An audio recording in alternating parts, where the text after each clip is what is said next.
Good morning, everyone. So today's lecture focuses on the history of movies and film media. The topics in this lecture are covered in Chapter 7, so if you haven't already, please be sure to review that chapter for more information and details. In this chapter, we're going to look first at early technology and the evolution of film as a form of mass media, including silent films and the emergence of the Hollywood studio system, and the three levels of film: production, distribution, and exhibition that dictate how the industry works. We'll consider the arrival of sound and the power of storytelling. And we'll also look a little bit at the movie business today, its major players, economic clout, technological advances, and implications for democracy, and how convergence has changed the way the industry distributes movies and the way we experience them. Okay, so let's start by talking about some important technological developments and key figures. Our book tells us that the concept of film goes as far back as Leonardo da Vinci, who theorized in the 15th century about creating a device that would reproduce reality. So, as early as the 1600s or the 17th century, we have the magic lantern, which projected images painted onto glass using an oil lamp as a light source. So these are hand-created images as opposed to photographs. They are not representations of reality in the sense that we think of film as a photograph sped up quickly, right, historically.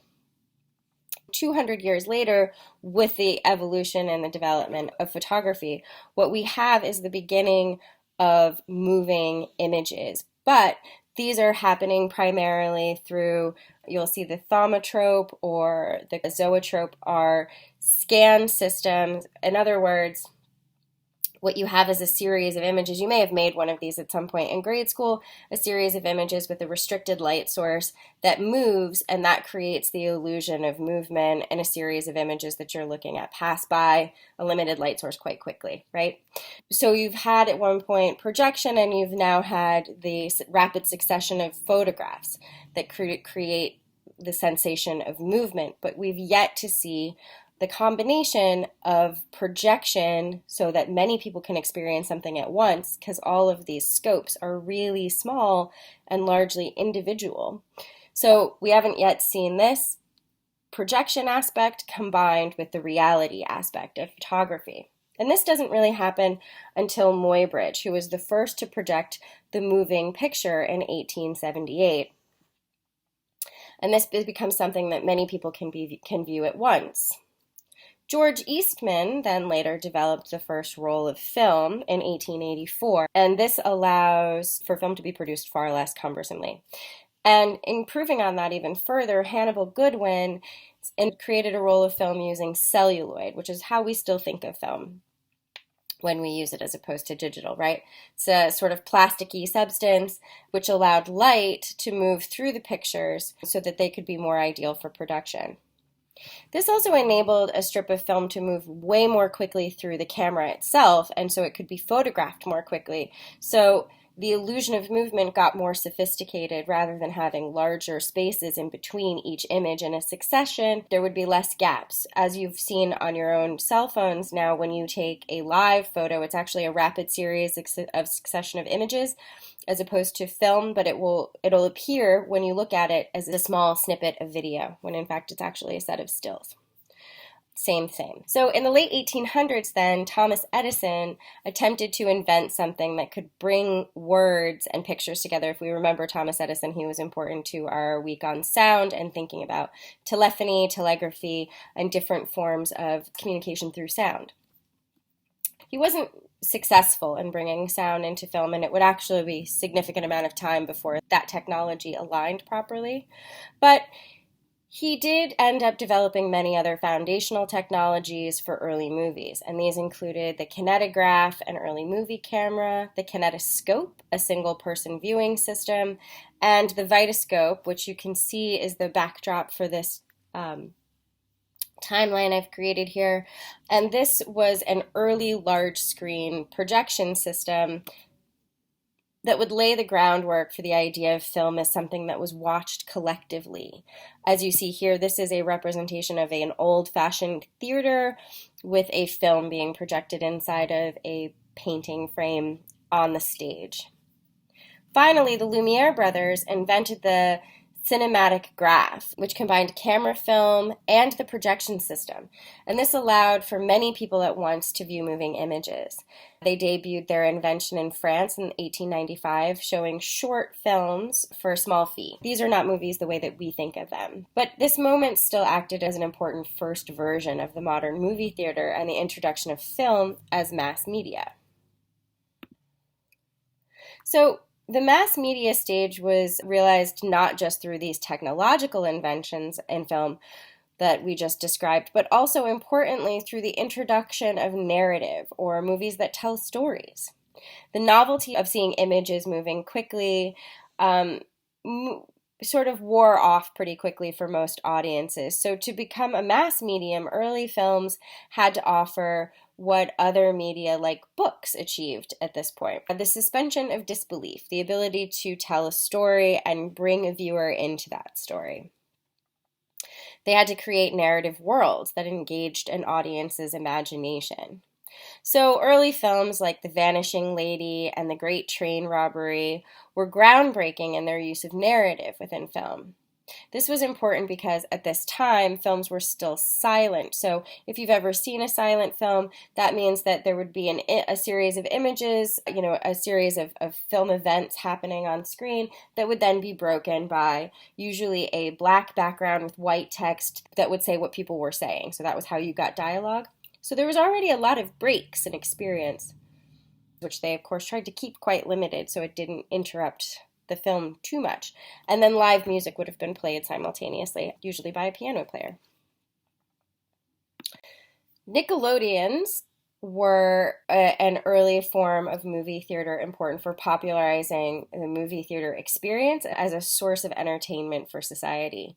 The name combines the admission price of a nickel with the Greek word for theater. Often Nickelodeons were put in converted storefronts, and piano players would add live music while a silent film played. And this time they were made accessible by low cost, so it was quite inexpensive to go. And they transcended language barriers because all these films were silent and, like I said, had very few textual interruptions. You could really get a sense of what it was you were watching if you didn't speak the written language that was on the text pages, or if you couldn't read. These kinds of movie theaters peaked around 1910 and were soon replaced by much more profitable theaters that were driven by the then forming Hollywood studio system. By the 1910s, movies are already starting to become a major industry. In the 1910s, a group was formed of US and French film producers to control film technology as a way to control the movie industry. But many producers didn't agree with this. Edison's Trust, which was what it was called, was located in New Jersey. And eventually many producers relocated to Southern California to create a new hub for independent movie producers. So we almost had Hollywood in New Jersey. So if we think about it, the history of Hollywood was actually people who were trying to escape the formalization of the industry in other ways, which becomes quite ironic later for us. California provided a context that had less expensive labor, a mild climate, so you could shoot year-round, diverse geography, which allowed for the production of many different kinds of stories, and made it ideal for movie producing.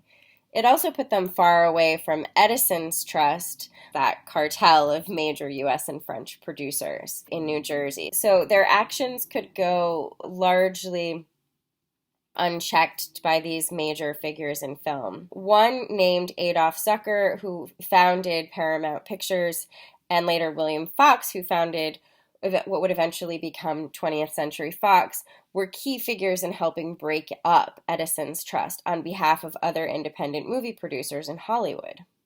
By finding loopholes in the trust controls and eventually by suing Edison's Trust to break apart the control previously held by the trust, now shifted into the hands of the Hollywood studios, right? So they kind of become the controlling cartel that they've just broken up. And they would go on to develop their own strategies for controlling the movie industry incredibly tightly. In a studio system, the three essential levels of the film production, the distribution, and the exhibition of a film are all paid for, managed, and controlled, and profited by one studio. So we'll talk about those three stages in a little bit. This strategy is known more broadly as something called vertical integration. So vertical integration takes when levels of a business are integrated into one company, in this case, the movie industry. The downside is that only a few companies then have control over the movie industry, and they have control over every aspect of it. So there are a few places for innovation or change to occur. And it also becomes something that we've referred to before as the oligopoly. The oligopoly is, in the movie industry, a market forum wherein a market or industry is dominated by a very small number of large sellers. So there's very minimal competition. So the monopoly is, of course, then a related term of this and is kind of the extreme version. In a monopoly, you literally have only one, mono meaning one. In an oligopoly, it's a very small group, but has a similar sort of effect. So things like vertical integration or horizontal integration, another process of consolidating business activities, often lead to industries becoming oligopolies and monopolies. It's not great for audiences or consumers, and as we'll see, also for producers inside of these spaces, often like actors and other workers, because it means that very few people control what the rest of us have access to. And in the case of movies, it means that there are a small number of companies deciding what we get to watch and what we see represented in films and what kinds of stories get told. And it also means that the kinds of movies that get made are those that are the most profitable, but maybe not those that are the most important to society or to different groups and voices that have been traditionally marginalized, which we'll talk about a little bit more first. But quickly, I just want to go through the phases of the system. So production being the first, in the early Hollywood system, the studio system was part of a great amount of control around creative talent. So everything that goes into production also includes actors. So in the early days, actors were largely anonymous. They were there just to sort of be bodies moving on screen, and as narrative developed, to maybe push a plot point further, but they weren't celebrities. There wasn't a focus on fame, and actors didn't really make a lot of money. So they were just hired by a studio to basically fit into a bunch of different roles in films that the studio produced. However, some early pioneering actors like Mary Pickford, who unfortunately I didn't put an image of here, but you should look her up. She's kind of an amazing figure, who convinced studios that actors could be more valuable as stars and celebrities, which elevated the status of actors and eventually ended up earning them better compensation in the industry. So while actors did successfully make some headway in this time, the studio system still dominated by keeping all workers, including actors, under exclusive studio contracts, which reinforced the studio's control over talent in the industry. So Marilyn Monroe or Lauren Bacall or any of the women that you see here would have been held under very tight contracts and only been allowed to produce the films that that studio was making, and only the ones that they wanted them in. So they had very little choice, and therefore also couldn't compete for higher salaries by going to other producers.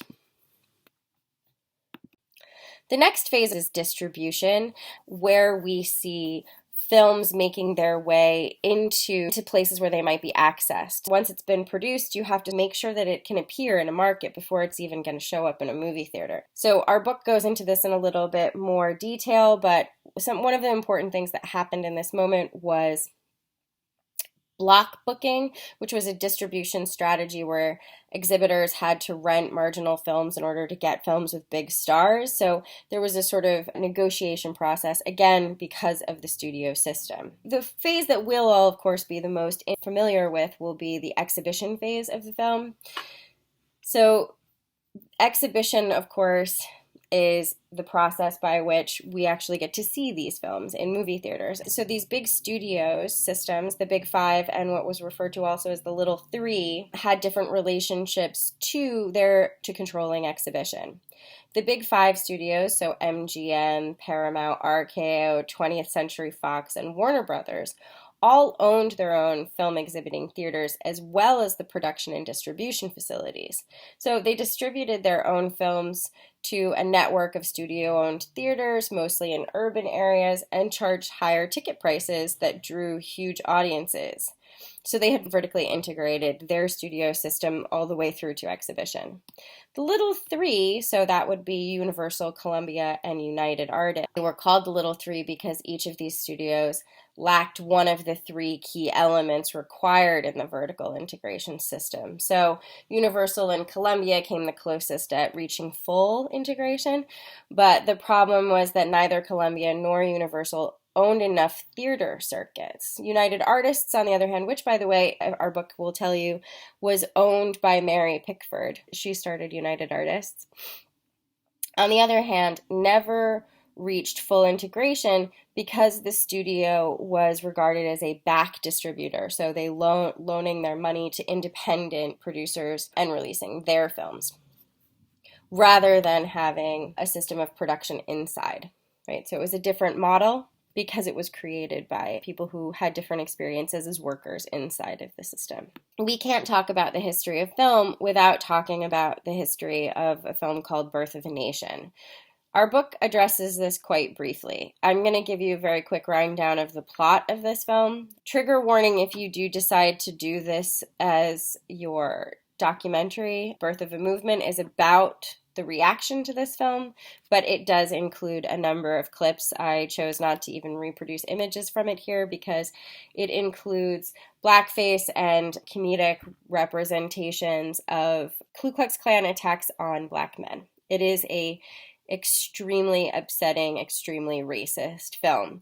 The story of which is set in the Reformation era South after the Civil War. A wealthy white family is attacked by a group of recently freed and formerly enslaved folks who threaten to harm them, particularly the young, pretty daughter of the family.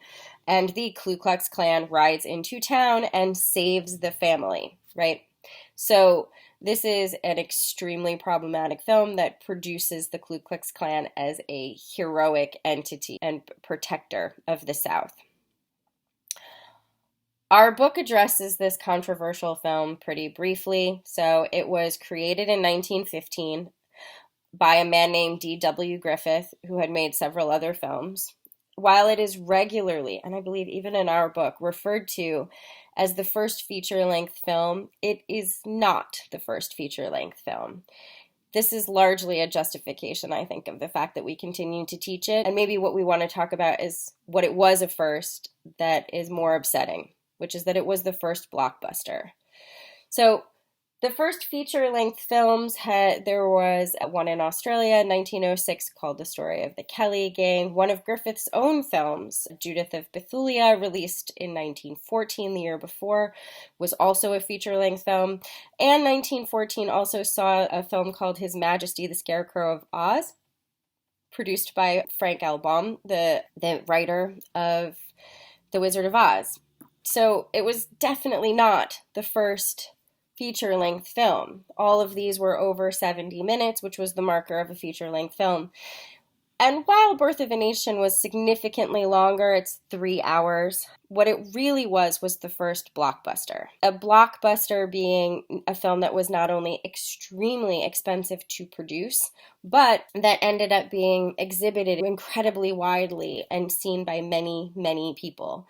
So it was one of the most widely exhibited films of its time, including a screening in the White House to the celebration of then President Woodrow Wilson. And while not the first feature film, it was the first blockbuster that set up this trend of blockbuster films and a lot of narrative tropes that end up being reproduced. So films like Ben-Hur that came after, The Ten Commandments, also all were these large, expensive affairs to create with big, wide scenes of like fights and battles and things like that then gets turned into, an epic story that's presented in the film. Birth of a Nation is extremely racist and was protested at the time of its initial release, at its 1925, I believe, re-release, and again in the 40s when it was shown again. Each time, people pointed out that it was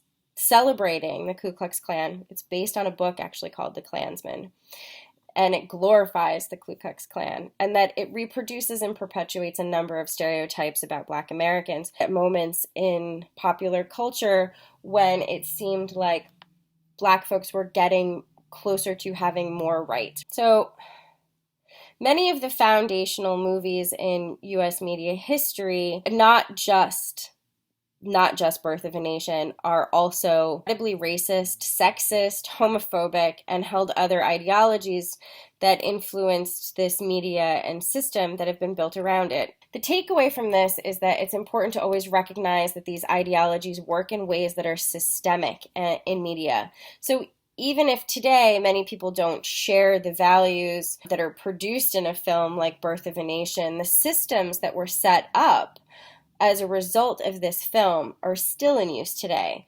The kinds of stories that get told and the kinds of characters that are being produced, these things still influence the way that we tell stories now. The system and those ideologies that came with it are still very present and prevalent in the movie industry. So we'll talk a little bit more about this when we get to the section on cultural imperialism. So eventually people started trying to add sound to film. So all of these movies we've been talking about, including Birth of a Nation as the first blockbuster, were all still silent films. And attempts to bring sound into film in the early days were really unsuccessful, often because it would sort of run in between in these sort of spurts as opposed to kind of consistently, so kind of between film frames.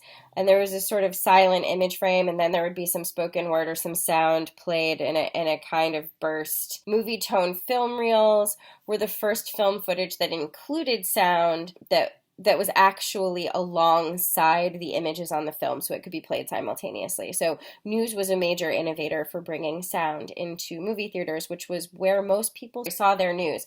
So if we think about what this time frame was, we're having the expansion of radio. People are listening to the news at home, and then major events are also being represented in short newsreels at the beginning of movies when people would go see them. And this was how you saw the news as opposed to heard it.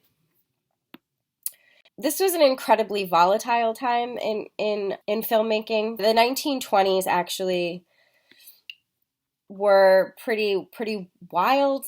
There were not yet what we would refer to as decency codes. So filmmaking at this point was pretty, a lot of things that we would think of as still not something that we would expect to see in a movie theater were allowed to happen in movies early on. So nudity, all kinds of things that later would be banned. It wasn't until late 1940s, early 1950s that we start to see restriction against these things. An interesting moment in the history of film was in 1947, the Hollywood 10 hearings. So many executives, producers, actors, and other movie industry workers in Hollywood were investigated following World War II, supposedly for having communist ties. And this was all part of the McCarthy movement at the time in U.S. politics. So Senator McCarthy went after a number of largely creative producers in the United States. So artists, playwrights, these were also people who had been sponsored by the WPA.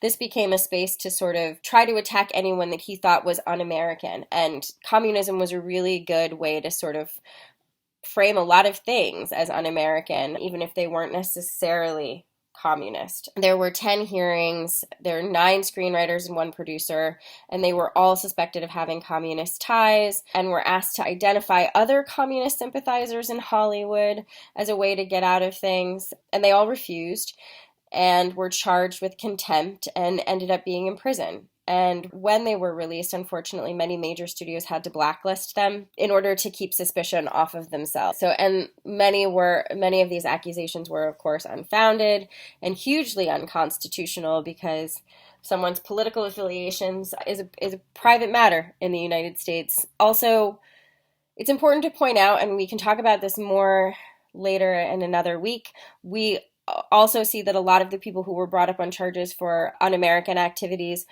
were also a lot of other things. They were civil rights organizers, so they expressed sympathy for or actually aided in civil rights movements. Some of them were homosexuals. A number of different things could get someone listed as the House un-American in McCarthy's eyes.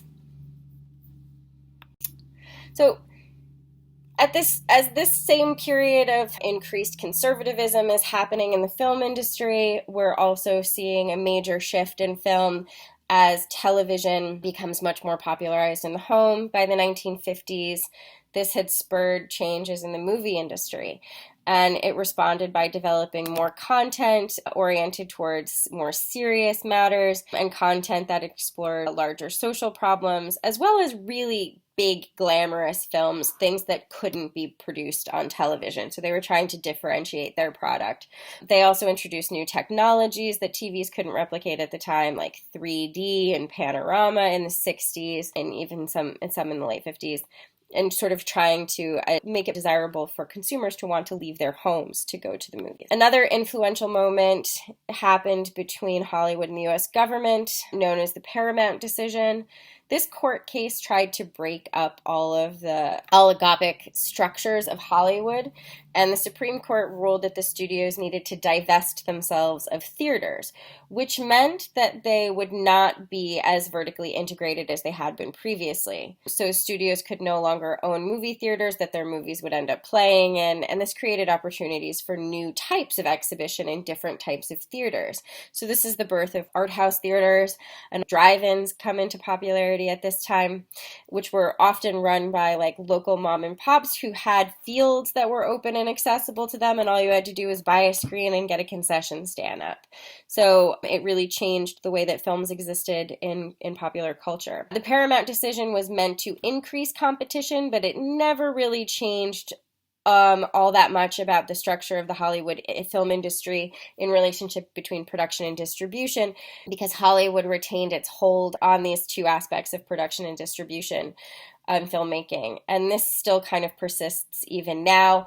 And if we think about what's happening at this moment, we have media companies that also own cable outlets, that also own streaming services. So we've sort of returned to a space where vertical integration has gotten even more intense, which we'll talk about a little bit more in a minute.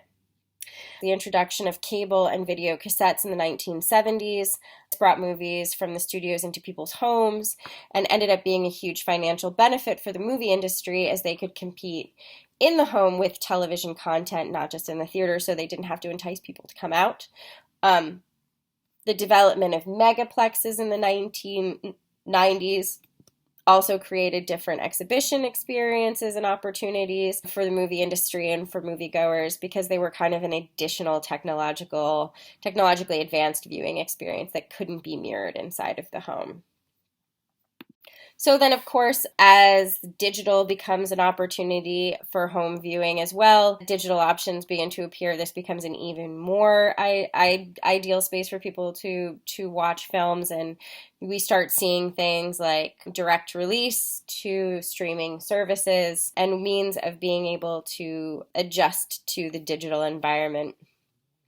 Traditionally, there have been 6 major studio players known as the Big Six, and so that's Warner Brothers, Paramount, 21st Century Fox, Universal, and Columbia Pictures and Disney.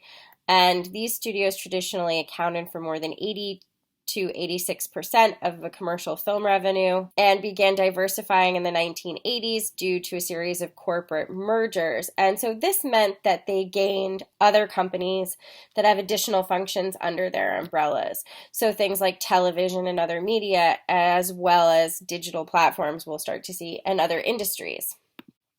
So today, movie studios have 6 major sources of income: box office receipts, DVD sales, rentals and downloads, pay-per-view and premium cable, foreign markets, distributing indie films, and licensing and product placement, which we'll talk a lot more about when we get into our week on advertising. With the digital turn, the movie industry then has also quickly embraced internet distribution through online providers like Netflix, Hulu, Amazon, Google, and increasingly movies have been made available on smartphones and tablets. 2012 was the first year that digital sales outpaced the sales of physical DVDs, and that trend has continued, so that physical DVD sales continue to decline as digital sales rise, of course. The internet has also become essential for the movie industry. Digital platforms like Netflix, Hulu, and Amazon have also started to present huge challenges, though, to traditional studios as they now create their own content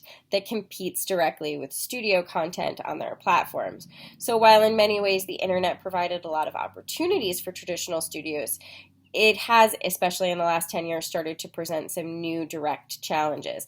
The podcast that I've shared with you all for this week addresses this directly, sort of thinking about how through its cheap licensing of films to Netflix in the early days of Netflix, film studios have actually sort of trained audiences to go to Netflix first, and now Netflix has become a major content producer, so they've created their own system of competition in many ways.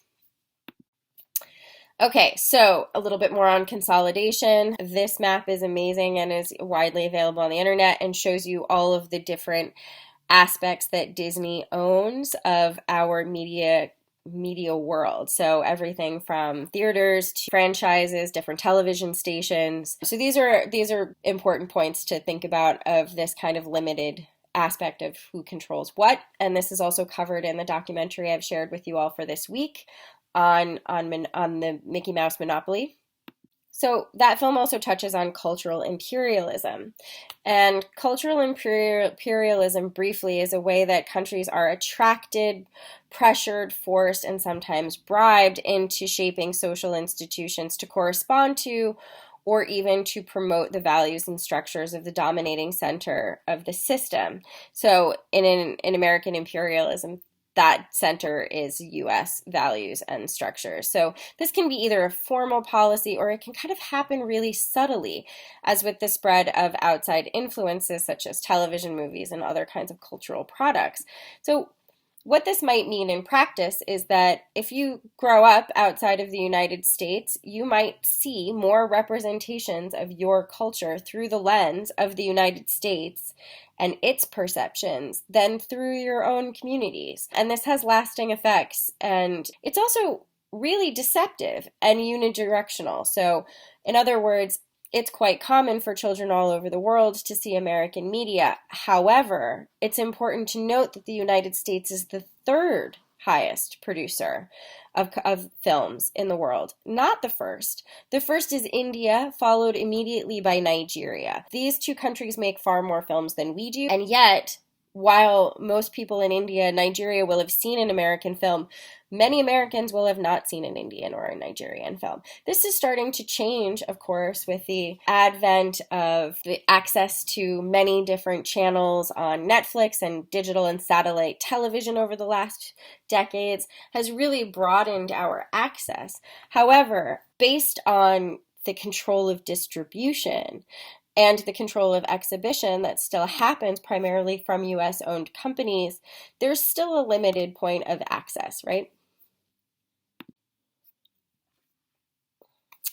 And so, yes, we have this massive global cinema. Other countries have rich histories of producing successful films, not only Nigeria and India. I have here included an image from a really cool website called Classici, which shows films from Russia, the Caucasus, and Central Asia. Documentaries have also existed outside of the Hollywood system and interpreted reality by recording actual people who might not necessarily have been appealing to studio systems. This included newsreels and travelogues in the earliest forms of film, and usually required backing from the industry or philanthropy to cover the cost, because it's not inexpensive to make a documentary, although significantly less than to make an epic blockbuster style film. In the 50s and 60s, there was the popularity of what was referred to as cinéma vérité, French for truth film, and these were made possible then by the emergence of portable cameras. Another source of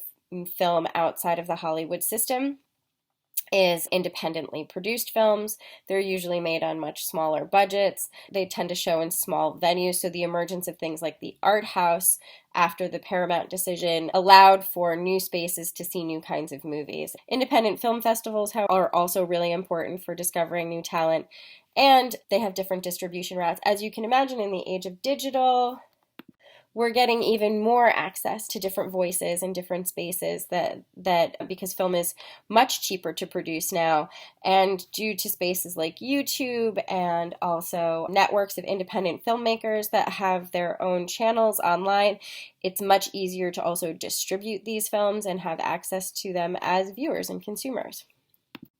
So, like many other forms of media that we've talked about throughout this semester, film has a not uncomplicated relationship to the political life of the United States and its influence internationally. One aspect of this is something referred to as consensus narratives that appear in film. In some sense, a consensus narrative operates across different times and cultures, and it means that films can historically tell us a lot about the time they were produced in because they often represent what were perceived to be dominant ideas, issues, and struggles of the time. Some argue that U.S. films contribute to the notion of the global village in which people share a universal culture, offering common media for people to connect over. But others, importantly, argue that U.S. films can stifle local culture and diversity in other countries and domestically. So only privileging and paying attention to dominant voices in societies because of the ways the studio system still controls the industry and is motivated by a profit margin. This debate is an important one to keep in mind and to think about in relationship to the ways that you interact with movies in your life, and the way that you also see people around you interacting with film. Because movies often appeal to the idea of universal culture and at the same time make us as individuals feel connected, more connected often to a larger universal culture than to our own immediate surroundings, and that's how they function. They can also often perpetuate particular narratives that only reflect certain people's experiences and societies, and they can paint them as universal and make them seem as if they're more dominant than they actually are. So I encourage you to think about the movies that you watch and to encourage the people that you love to think about how they engage with film and what types of ideas about society those films perpetuate and what parts of society those films might ignore or hide or even in some way in negative ways through their narratives.